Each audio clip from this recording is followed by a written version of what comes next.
और अब बात राजनीति की। मऊ सदर सीट से अब्बास अंसारी की विधायकी खत्म होने के बाद बीजेपी और सुबह सपा में खींचतान होती दिखाई दे रही है। अब्बास अंसारी सुबह सपा के विधायक थे और इसलिए वो इस सीट पर अपना दावा कर रही है, लेकिन बीजेपी कोई भी फैसला दिल्ली से होने की बात कर रही है। मऊ सदर से अब्बास अंसारी की विधायकी गई तो इस सीट पर महाभारत शुरू हो गई है। एक तरफ सुबह सपा के अध्यक्ष ओम प्रकाश राजभर इस सीट पर अपनी दावेदारी ठोक रहे हैं, तो दूसरी तरफ बीजेपी के मन में भी मऊ को लेकर मोह दिखाई दे रहा है।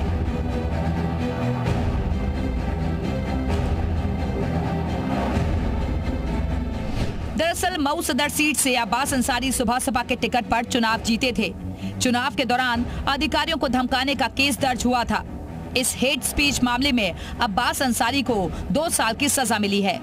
मऊ के एमपी एमएलए कोर्ट ने अब्बास को सजा सुनाई है और 2 साल की सजा मिलने के बाद अब्बास अंसारी की विधायकी छिन गई, जिसके बाद विधानसभा की ये सीट खाली हो गई है।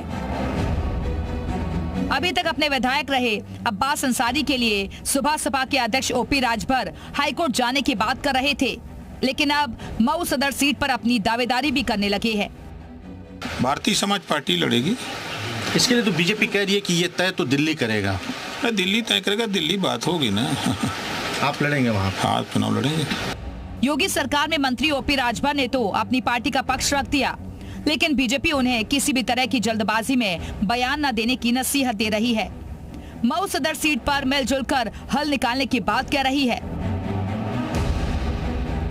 मऊ की रिक्त हुई सीट पर एनडीए चुनाव लड़ेगा और प्रचंड बहुमत से जीतेगा।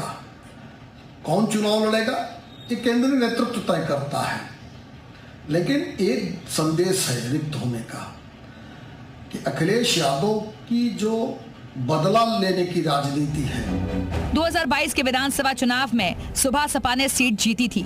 उस वक्त उसका गठबंधन समाजवादी पार्टी के साथ था, लेकिन अब वो बीजेपी सरकार में सहयोगी है। ऐसे में मऊ सदर की सीट को लेकर महाभारत कैसे खत्म होगी ये तो वक्त बताएगा। ब्यूरो रिपोर्ट, जी मीडिया।